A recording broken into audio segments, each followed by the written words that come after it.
Você que curte futebol americano e tá no hype do draft da NFL, se liga. Todo o conteúdo da FN Network nesse mês de abril estará voltado para a cobertura do evento. São mais de 20 criadores de conteúdo dedicados a falar de prospectos e expectativas em podcast, vídeo, lives, rede social e tudo mais. Quer saber quem o seu time vai recrutar?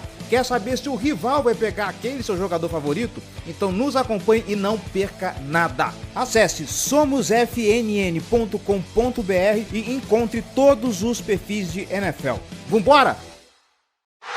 FN Network.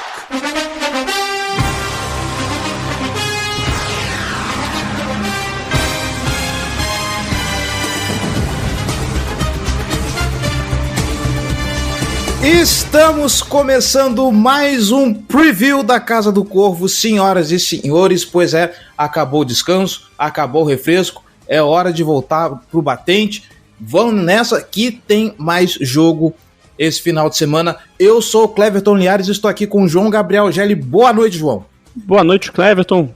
Uma boa noite para o nosso convidado especial desse episódio, um bom dia, boa tarde, boa noite para todo mundo que está nos escutando.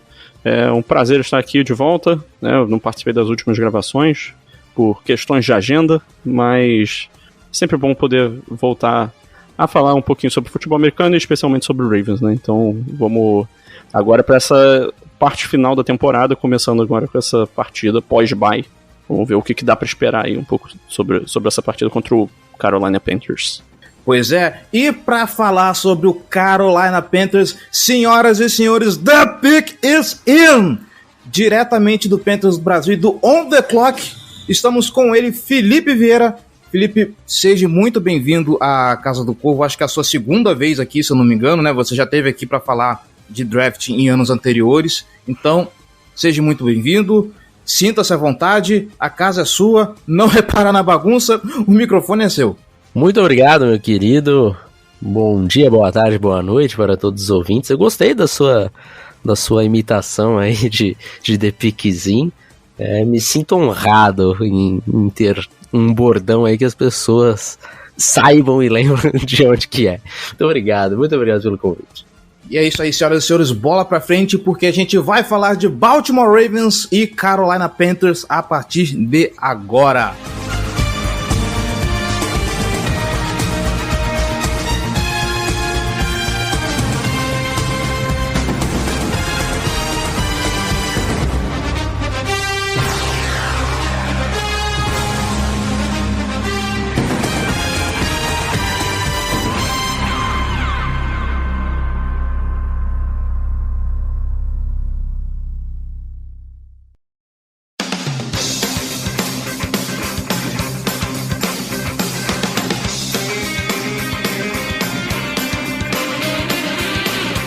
Felipe, eu acho que, não, como sempre, a gente sempre começa pelo básico aqui, pelas coisas mais óbvias e depois vai destrinchando.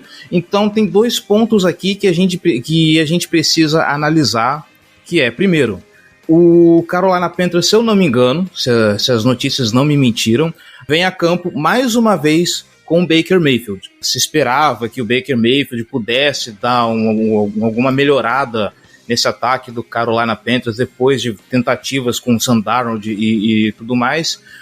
Os primeiros jogos com ele não foram aquilo que se esperava. Bem da verdade, eu achei que foi uma bela de uma porcaria, com perdão da palavra, mas tá aí ele de volta. O horário, Cleverton? Pô, essa hora, porra. Mas tá aí, Baker Mayfield de volta para assumir o comando do ataque do Carolina Panthers. E aí você, como um torcedor, você que está mais por dentro do Carolina Panthers, consegue enxergar alguma chance de vitória, ou pelo menos algo que o Carolina Panthers consiga causar uma dor de cabeça no Baltimore Ravens com um ataque liderado pelo Baker? Eu espero que não consiga encontrar vitória, vou ser bem sincero, meu cara, porque eu sou do time Tank for Young, Tank for Stroud. Estou nesse time aí, torcendo por mais algumas derrotas para que o bem chegue nos próximos anos, porque a situação está complicada em Carolina já faz muito tempo. Mas eu vou te dizer, você comentou aí, acho que você foi até muito simpático, cara, falando sobre as performances de Baker Mayfield, porque os jogos dele foram performances a níveis históricos de ruim, sabe? Acho que dos últimos 10 anos não teve ninguém com um QBR tão ruim quanto o dele, um EPA negativo, quer dizer, ele é um quarterback que fazia com que a cada jogada ele prejudicasse mais o seu time. O quão ruim você tem que ser para você estar em campo, você tome mais pontos do que faça sendo um quarterback, sabe? Então, esse foi o nível do Baker, comparado com a temporada do Josh Rosen, por exemplo, a primeira temporada dele de novato ali, né, de titular, a única de titular. Ele foi pior do que a do Josh Rosen, então foi um nível assim que ele tá de parabéns, foi realmente muito ruim. Então, vamos ver se ele vai voltar nesse nível. Acho muito difícil, porque tem que se esforçar muito pra ser ruim nesse nível. Mas, de alguma forma, o PJ Walker vai fazer falta. Olha o nível. Eu ia chegar nesse ponto, né? Frases que não se escutam todo dia, né? Exatamente. A que ponto chegamos, hein? PJ Walker vai fazer mais falta que o Baker Mayfield. Me lembra até um pouco a situação do Washington Commanders, né? Que, assim, tá tendo que depender de Taylor Heinicke, porque do outro lado tem o Carson Wentz, que sem comentários. Acho que o Heinicke tá jogando melhor do que o Baker. Assim, concordo. Nos últimos tempos, como um todo. Sim. Acho que o Baker ele teve uma boa primeira temporada, e aí algumas temporadas já meio que você coça a cabeça. A temporada passada já foi bem ruim, né? Eu critiquei bastante já a temporada passada dele. E essa conseguiu ser pior do que a temporada passada, então tá de parabéns. Não, ele é só ladeira abaixo. Outra coisa aí que tá em voga é CMC, Christian McCaffrey, não pertence mais ao Carolina Panthers, já tem algumas semaninhas aí, eu acho que há 3 semanas que ele já não pertence mais ao Carolina Panthers, e nós nos acostumamos a ver, por muito tempo, todo mundo tá escutando aí, o Christian McCaffrey ser o cara que carregou o piano desse ataque por muito tempo. Por mais que o quarterback que tivesse ali atrás da linha ofensiva não fosse grandes coisas, pelo menos tinha um jogo corrido proeminente na figura dele, e agora em São Francisco ele tá fazendo de tudo, tá passando, tá correndo, tá recebendo, tá fazendo café, sabe? O que você pedir ele tá fazendo. Nesse momento, Carolina não conta com uma figura assim que possa carregar o piano e possa, de alguma forma, sei lá, mascarar os problemas do Baker Mayfield nesse ataque, né? Eu vou te dizer, o D'Onta Foreman, ele tem jogado muito bem, tem sido uma surpresa bastante positiva. Eu acho que os Panthers, os torcedores dos Panthers estão bem satisfeitos, eu diria, pelo menos os que, né, acompanham um pouquinho mais a fundo, com a troca do McCaffrey nesse momento, porque a verdade é que o McCaffrey não tá fazendo tanta falta para os Panthers. Eu sei que pode parecer bizarro eu falar isso, porque o time dos Panthers não tem muita coisa, né, ofensivamente falando, mas o D'Onta Foreman tá jogando bem. Eu acho que essa McCaffrey dependência era prejudicial pros Panthers. Então, quando você tem um running back, você acaba exagerando volume no running back, é sempre prejudicial, independente do nível do running back. Em algum momento isso vai te cobrar, sabe? Então você precisa de um quarterback.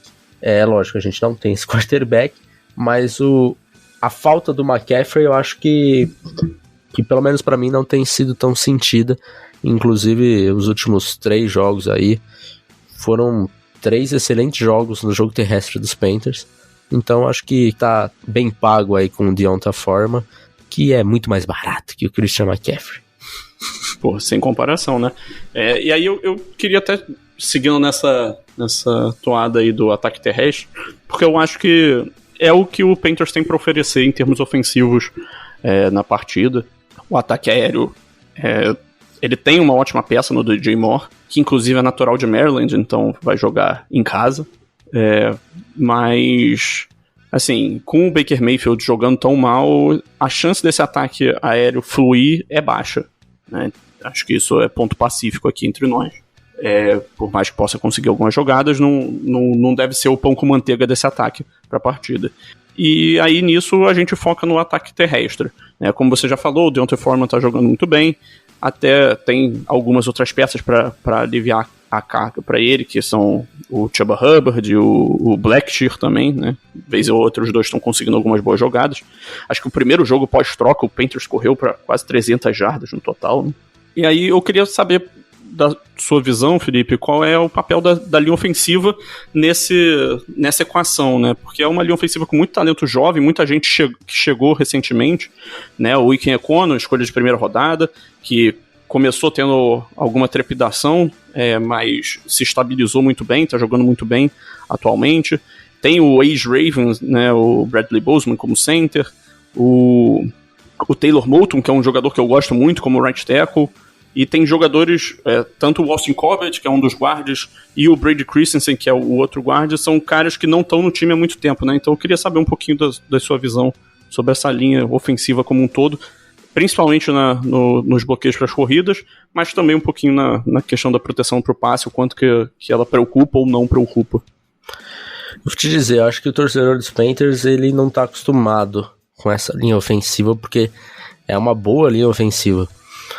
Talvez seja a melhor linha ofensiva da história da franquia, algo próximo disso, assim, ou tem caminhos para isso, né, porque tem muita gente ainda em ano de novato ou segundanista, mas acho que está bem encaminhada para isso, porque a gente tem um lado esquerdo ali com o Ikem Ekwonu, novato, que tem jogado cada vez melhor. É um cara que está se estabelecendo, inclusive na proteção de passe, que era uma questão para ele como prospecto. Como guarde, o Brady Christensen, que é um segundanista, tem jogado razoavelmente, né? Acho que talvez ele seja o ponto mais fraco da linha ofensiva nesse momento.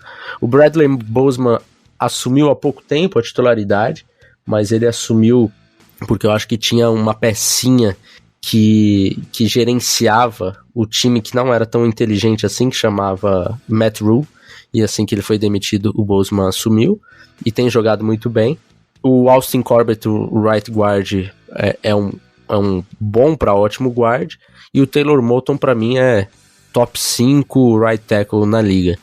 Então eu acho que essa linha ofensiva assim caminha para ser uma linha ofensiva muito bem falada daqui em diante, sabe? Acho que tem pouca coisa ali que a gente pode realmente consertar. Vamos ver como que vai vir aí, né, para ano que vem, se o Bozeman volta, porque só tem um ano. Mas falando agora, eu acho que é o grande ponto positivo desse ataque. Até por isso, o D'Onta Foreman tem jogado tão bem. E considerando um time que, em termos de filosofia, talvez esteja querendo perder, né, para montagem de elenco, isso é até muito bom pensando num quarterback calouro ali, né? Então é um prognóstico positivo pro time e pro desenvolvimento de um prospecto a partir da próxima temporada, se esse for o caso, for a direção que o time tomar. Exatamente. Eu acho que os Panthers estão num caminho legal para se chegar um quarterback novato, né? Vamos ver se realmente vai acontecer, mas tem uma boa linha ofensiva aí encaminhada para os próximos anos. Muita gente em contrato de calouro. Então, acho que o prospecto que olha assim o top 5 e vai olhar o entorno dele, talvez o Carolina Panthers seja um bom ambiente para ele ser selecionado. Muito melhor até porque ele já vai chegar... Esse tipo de coisa. Até porque o quarterback já chegaria com o DJ Moore como um excelente alvo, né? Pra ter DJ Moore, e eu vou te falar, o Terrace Marshall, que era um prospecto que eu gostava bastante, ele tava meio que já num limbo, quase sendo cravado como bust. Olha só que surpresa, saiu o Matt Rhule e começou a jogar, né? Então, acho que dá uma expectativa também positiva com o DJ Moore e o Terrace Marshall aí. E essa linha ofensiva, acho que aí dá uma empolgada, sim. Felipe, me chamou a atenção, se vier um quarterback, me refresca a memória em que posição, agora escapando completamente do jogo, né? Uhum. Que posição que tá, se terminasse agora a temporada, o Carolina estaria dentro do top 10 do draft, né? Pick 3. Você acha que existe a possibilidade dos Panthers não puxarem o gatilho para um QB? Na 3 eu acho que não, mas eu tenho um medo de, por exemplo, ganhou mais um jogo, tá selecionando na 7. Na 7 eu acho que vai ter que subir, sabe? Porque eu não sei se... Eu gosto muito do Bryce Young e o do CJ Stroud um pouquinho mais abaixo. Mas eu acho que tem um gap considerável do Stroud pro terceiro quarterback, por exemplo. Então, aí eu não sei se os Panthers puxariam um gatilho num QB3 ou se eles subiriam, né, pra pegar um dos dois. Mas nesse momento, tendo a pick 3 e imaginando que os Raiders tenham 2, não sei se os Raiders iriam de quarterback, né, ou se trocariam a escolha, que daí pode abrir espaço para outro time com necessidade de quarterback pegar. Eu não sei o que os Panthers fariam na 3 não, se saísse Bryce Young e CJ Stroud, sendo bem sincero. Eu não sei o que eu faria, então acho que ainda tem muita água para correr debaixo dessa ponte aí. Isso é algum tipo de forma de dizer que o Teddy Bridgewater vai voltar? Aí... não, cara, não brincando com isso não. Desculpe. A sagacidade de João Gabriel Gelli, Deus do céu. Já me passou tanta coisa na cabeça agora, João. Meu Deus do céu. Já sofri muito por isso, cara. Para. A piada é ruim e ainda faz o convidado sofrer, né? Terrível. Péssimo anfitrião. Não, vocês dois estão em casa, vocês que se resolvam aí. Pior se fosse eu tendo feito essa piada. Eu queria só fazer mais uma pergunta pra fechar. Você falou a gente já mencionou o DJ Moore, você falou dessa ascensão do Terrence Marshall. Eu queria perguntar mesmo pra você mais dessas peças secundárias do ataque aéreo do Panthers, né? Então você vê o Terrence Marshall ganhando destaque nessas últimas partidas, mas tem mais algum jogador que você acha que o Ravens deveria ficar de olho? E eu falo isso meio que considerando que o Ravens tem uma secundária bastante profunda, né, com muitas opções, tanto na posição de safety quanto na de cornerback, e talvez o encaixe não seja realmente bom nesse sentido pro Panthers, mas queria só saber um pouco mais sobre o elenco do Panthers nessa situação. Eu vou te falar, eu gosto muito do Laviska, né, Laviska Shenault. Era um cara que eu gostava bastante no processo do draft. Ele acabou ficando lesionado algumas partidas, acabou não jogando, mas quando ele joga, ele costuma fazer uma grande jogada por jogo, sabe? Ele tem poucos snaps, eu acho que essa quantidade de snaps deveria subir. Inclusive na semana passada foi o jogo que ele teve mais snaps ofensivos da temporada, então acho que isso vai gradativamente subindo, né? Mas é um cara que tem que tomar cuidado porque gosta de uma big play, tá? Ele tem 2 touchdowns aí em screen que ele recebe o screen e vai embora para mais de 40 jardas. E então acho que é um cara para ficar atento, até porque ele talvez não tenha tantas jogadas ali para ele, mas quando ele estiver em campo, acho que ficar atento, principalmente quando tiver ali uma trips de algum lado, porque pode aparecer um screenzinho ali e ele já levou 2 para casa. E o Ravens é um time que tem passado por alguma dificuldade para conter screens, né, ao longo dessa temporada. Tem muita jogada que consegue se desenvolver bem nesse tipo de chamada. Então, uma linha ofensiva atlética como a dos Panthers, eu acho que realmente tem a probabilidade aí alta de conseguir entrar alguma.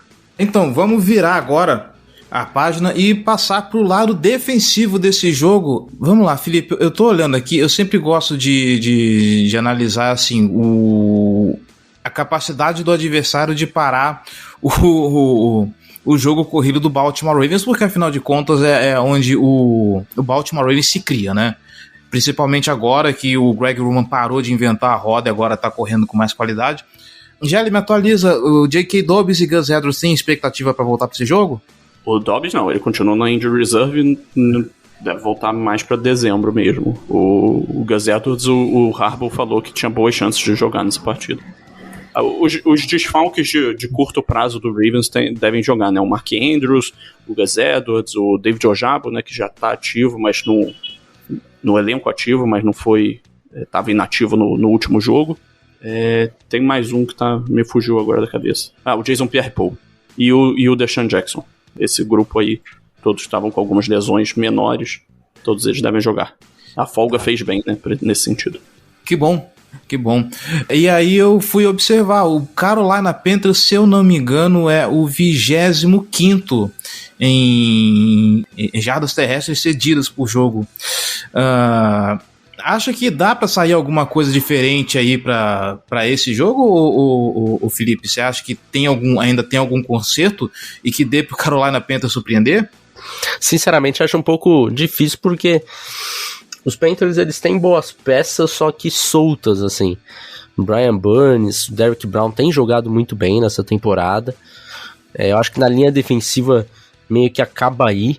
O Matt Ioannidis não tem jogado bem. Do outro lado, o Gross Matos, que é o edge titular, também não tem jogado tanto. E os linebackers, a gente sabe que é um problema já para os Panthers. Você olha no papel, você sabe que tem um problema ali. O melhor jogador dos Panthers tem sido o Frank Louvo nesse sentido. E aí nem é o melhor é o Frank Louvo, que coisa horrorosa. Ele tem jogado muito bem, né? Só que eu acho que o Shaq Thompson tem deixado bastante a desejar. E o Damian Wilson é ruim mesmo, então eu acho que já era esperado mais ou menos por aí. Então você olha e fala, tem bons valores aqui, um outro aqui. Só que esse front seven eu acho que faltam aí umas 3, 4 peças ainda para realmente ser imponente.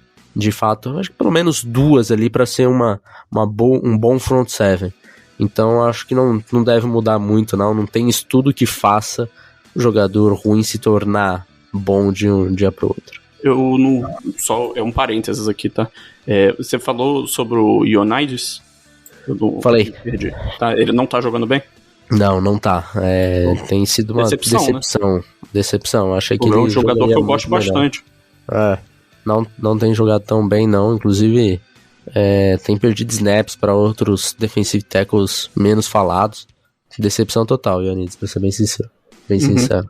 É um jogador que eu sempre gostei bastante naquela rotação de Washington. Eu também fiquei bem empolgado com a contratação dele, mas não se pagou, não.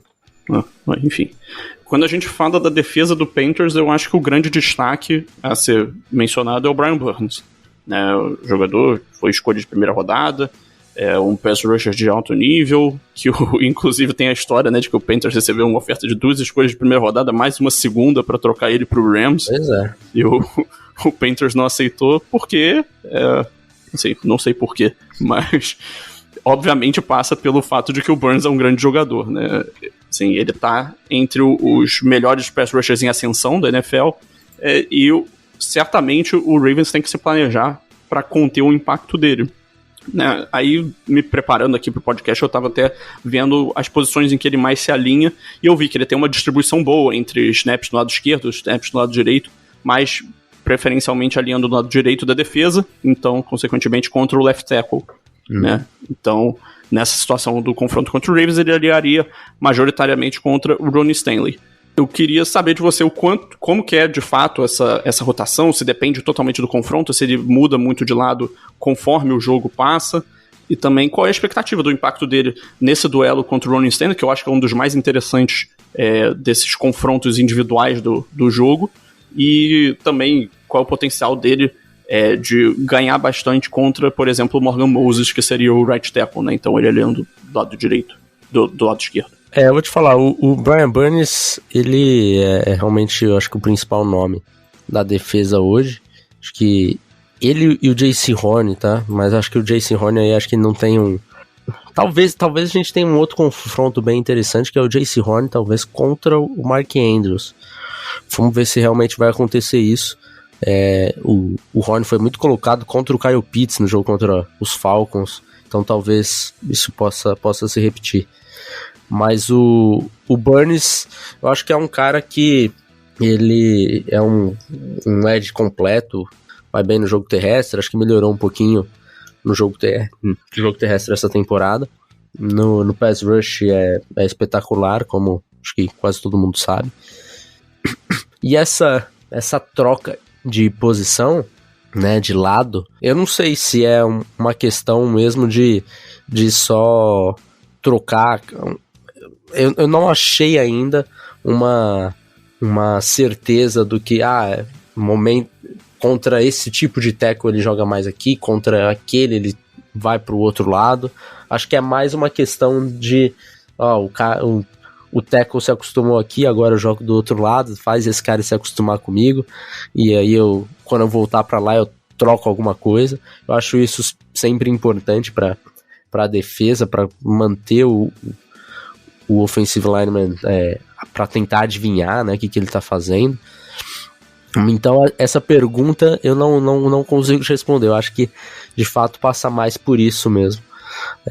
Não consigo enxergar um real motivo, né, dele alinhar de um lado, de outro. Porque eu acho que isso já é uma resposta, inclusive. Então, tá. Eu acho que é mais por conta disso mesmo, por ele ser um jogador completo, né? Não ficar muito no você só tem força, então você alinha contra o right tackle, que teoricamente sabe, esse tipo de coisa. Não é o caso do Burns. E como é que você vê o encaixe do jogo dele contra o Stanley, por exemplo? Cara, eu não sei como o Stanley tá jogando, te confesso. Porque quando ele voltou, eu sei que ele tava numa rotação, né? Sim, agora já tá 100% em campo. Já tá 100%, né? Eu não vi ainda um jogo dele depois que ele voltou, assim, 100%. Tenho visto que ele tem jogado bem, mas eu acho que o Brian Burns talvez possa se destacar um pouquinho aí, talvez no jogo terrestre, mas eu não sei se vai ser o suficiente, né? Porque o Brian Burns, na verdade, é andorinha uma andorinha só aí. Ele, o Brian Burns, na verdade, e o Derrick Brown. Então, não sei se adianta muito os dois proteger bem o gap deles e o restante não. De acordo com números do Pro Football Focus, desde que o Ronnie Stanley voltou a campo, ele só cedeu 2 pressões até agora. Então, as 2 contra o Cleveland, né? Enfrentando, obviamente, Myles Garrett. Então vem a terceira e a quarta aí no domingo. Mas acho que não vai ter um grande impacto assim, porque o Ronnie Stanley é um offensive tackle top 5 da liga. É elite. Inclusive, vocês falaram aí a respeito do Mark Andrews. Eu fui abrir o Injury Report por curiosidade.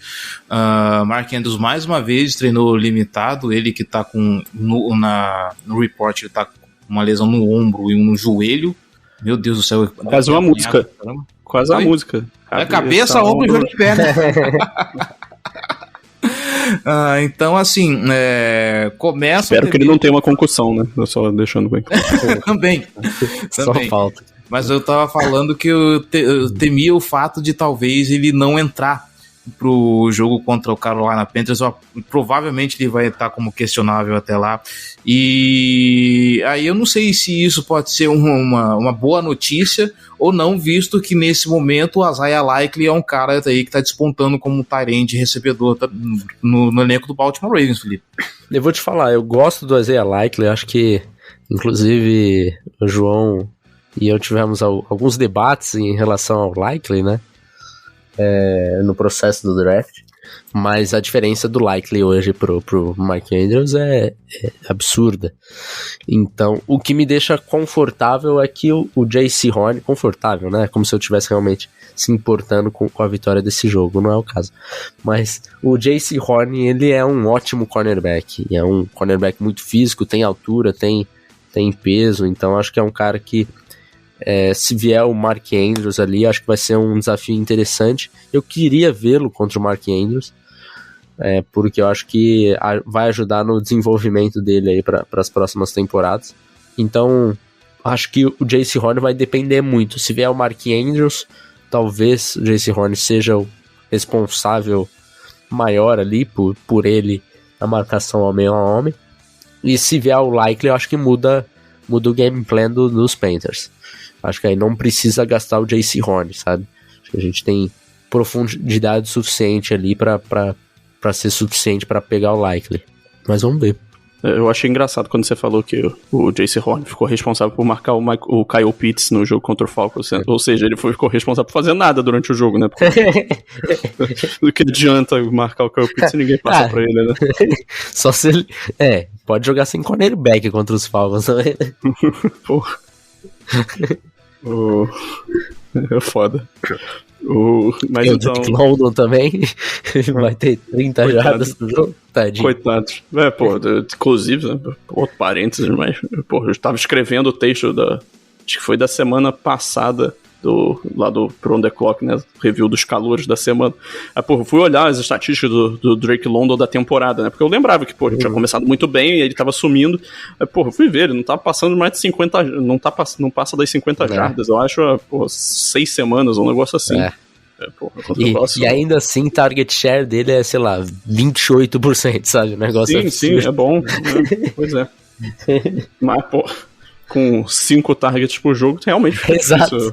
Exatamente, cara. Mas, enfim, saímos pra uma tangente aí. A última coisa que... Na verdade, é meio que 2 coisas em uma, né? Primeiro, essa secundária do Panthers, ela tem 2 jogadores que têm nome, né? Que são o Jaycee Horn, né? Escolha de primeira rodada do ano passado, e o CJ Henderson, pelo qual que foi uma escolha de primeira rodada do Jaguars, né? Há 2 anos, mas o Panthers trocou por ele na temporada passada. Na época que o GM estava sob a impressão de que o Panthers estava no momento de all-in, né? Trocou pelo CJ Henderson e pelo Stephon Gilmore. Sim. Mas um pequeno devaneio ali. Mas eu queria perguntar, porque eu não escuto falar o nome do CJ Henderson, né? Eu queria saber como que ele tá jogando. E, cara, eu vejo o grupo de safeties do Panthers e, cara, sim. Você não conhece ninguém. Porra, quem é Miles Hartsfield, cara? Eu não tenho a menor ideia. O Xavier Woods eu conheço o nome. O Justin Burris eu conheço o nome. Mas os outros eu nunca nem lembro de ter visto o nome. Sim. Primeiro, respondendo o CJ Henderson, ele tem jogado bem mal, tá? Ele acho que já dá pra cravar aí que ele é um bust pela escolha onde saiu. É um cara que acho que teve um ou 2 bons jogos assim pelos Panthers, e de forma geral não é um cornerback confiável. Eu acho que os Panthers precisam dar uma atenção nessa posição de cornerback no ano que vem. Não precisa gastar escolha alto e tal, mas precisa dar uma atenção, porque tem sido um problema o CJ Henderson. E do outro lado a gente tem um Dante Jackson também, que boa parte da torcida não gosta. Eu até acho que o Dante Jackson, ele merece um pouquinho mais de respeito, não porque ele tem jogado, de forma subestimada e tudo mais, mas eu acho que ele é colocado em umas situações que não tem como ele ganhar, então acaba sendo jogado na fogueira. Agora o CJ Henderson não. O CJ Henderson eu acho que é um jogador aí que não sei se dá pra salvar aí pra ser realmente um bom cornerback, talvez um cornerback de profundidade, assim, só de depth, nada mais do que isso. Agora, os safeties, realmente, o Miles Hartsfield, né, e que você brincou aí, que você nunca ouviu falar dele, é um cara que foi undrafted, tá nos Panthers já faz algum tempo, aquele típico jogador que você fala, pô, isso daí vai morar no practice squad e não vai sair dali, ou vai viver sendo inativo, esse tipo de coisa. Mas não, tem jogado, mas não por mérito próprio, porque realmente não tem quem jogar ali, né? A situação é bem, bem crítica dos Panthers, né, na posição, depois que o Jeremy Chinn se lesionou. Então é um buraco bem grande da defesa dos Panthers, e são esses 2 safeties. Xavier Woods até acho que tem feito jogos honestos, assim, uma temporada honesta, dropado algumas interceptações, é verdade, mas de forma geral acho que tem sido sólido, principalmente pelo que se ganha. E o restante aí, o Justin Burris também é um jogador que você só saber o nome diz muito, e eu acho que nem merece ser falado assim, vou estudar o Justin Burris. Não precisa. É isso aí, é o que é, e acabou. Essas 2 posições de safeties podem ser bastante exploradas assim, pelo ataque dos Ravens. Tá certo. Vamos então pro último bloco aqui, onde a gente começa a fazer previsões do jogo. E aí eu peço para você, Felipe, um matchup pra torcida ficar de olho. O matchup, eu vou manter o J.C. Horn e no Mark Andrews. Eu acho que esse é um matchup interessante de elite contra elite. O J.C. Horn, ele tem se colocado numa posição muito, muito boa, assim, na temporada dele. Então o cara é muito, muito físico, então eu gosto bastante dele. Eu acho que ele muito em breve aí vai estar sendo falado como Pro Bowler, All-Pro. E aí se pegar um Mark Andrews, acho interessante de se assistir. Eu levantaria dois confrontos que eu acho interessantes. Primeiro seria de fato que a gente já falou, o Brian Burns contra o Ronnie Stanley. Quando esse confronto acontecer, eu acho que é um dos melhores níveis aí que a gente vai ver em termos de futebol americano nesse jogo. E outro que eu acho que é um pouco passando mais por baixo do radar, mas acho que o Justin Houston tá fazendo uma temporada muito boa, ele tá conseguindo sacks com frequência. Já teve uns 2 jogos aí que ele conseguiu 2 sacks em jogadas seguidas, né? Então não é algo muito comum, e ele conseguiu 2 vezes já. No jogo contra o Saints ele foi destruidor, 2 sacks e meio, interceptação.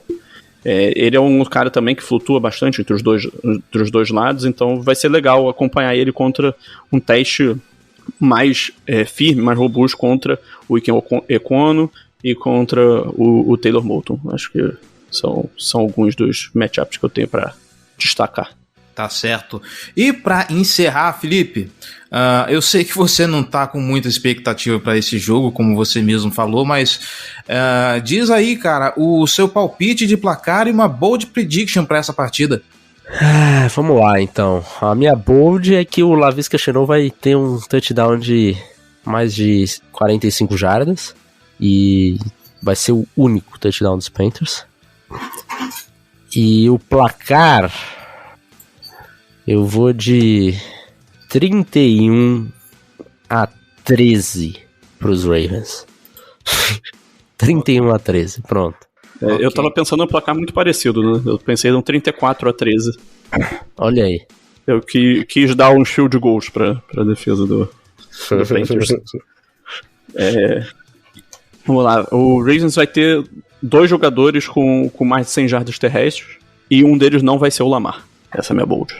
Não ser o Lamar eu acho que é mais bold do que qualquer coisa. Assim, nada impede que possam ter 3 jogadores com mais de 100 jardas e o terceiro ser o Lamar, mas a bold é que vão ter 2 que não vão ser o Lamar. Tá certo. Eu vou falar pra vocês que, assim, toda vez que fala que o jogo tá fácil, a gente não vê perspectiva de derrota pro Baltimore Ravens, o time vai lá e encontra formas de entregar a partida, ou pelo menos dar um susto gigante, tá? Então, eu acho que esse jogo vai ser 24-20, vai ser por um field goal de diferença, tá? Lembrando que da última vez que o Felipe veio aqui para fazer preview sobre jogo contra o Carolina Panthers, foi a mesma coisa, e a gente tomou um vareio do Ken Newton na ocasião. Inclusive, eu vou resgatar a abertura do podcast de recap e de tudo você vai colocar aí. Eu não lembro, cara. Eu vou ouvir depois pra ver. Você vai ouvir, então, quando sair esse preview. Eu vou ouvir. Inclusive, venho eu aqui do futuro, querido ouvinte, lembrar pra você que esse jogo foi 36 Carolina, 21 Baltimore Ravens, tá bom? Fica aí pra você que esqueceu esse jogo. E se você, por um acaso, quiser relembrar, o áudio tá péssimo, tá bom? Porque são os primórdios da Casa do Corvo, mas são os episódios 51 com preview e 52 com o recap, ok? Escuta lá se você quiser relembrar. Mas aqui, ó, olha o que o Felipe Vieira falou na época. Todos os jogos dos Panthers é muito difícil ter um jogo que dispara no placar. Eu acho que vai ser um jogo assim de poucos pontos mesmo e vai ser definido por uma posse. Eu não tenho dúvidas disso.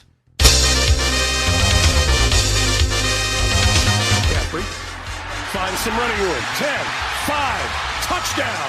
Being called 9 yards for a first down, 11 for a touchdown. Newton.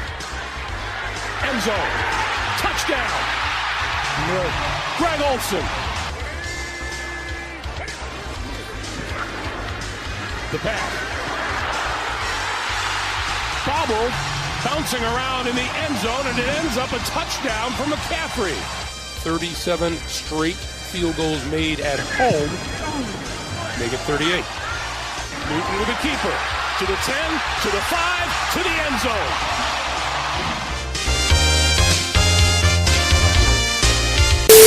Mas 24... Eu lembro uma vez que eu fui no dos podcast dos Lions e eu cravei o resultado.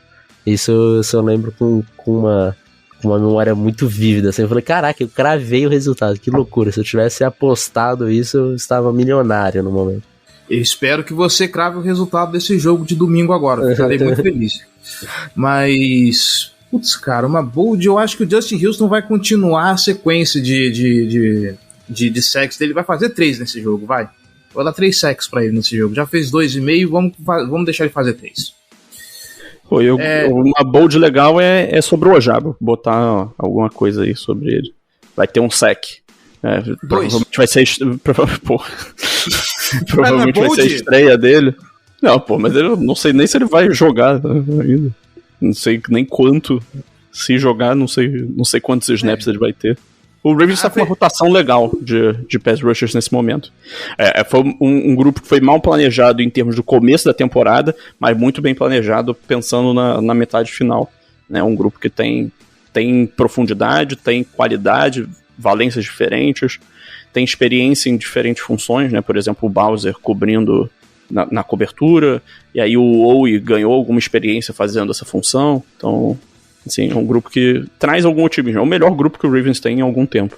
Pois é, e é isso aí, fechamos por aqui o nosso preview. Espero que a gente tenha conseguido cobrir tudo a respeito desse duelo. E eu quero agradecer você, Felipe Vieira, pela participação aqui. Muito obrigado mesmo, eu fico muito honrado em receber você aqui. Virou praticamente o podcast do On The Clock, esse preview, né, com a sua participação e o do Gelli, que colabora lá no site também.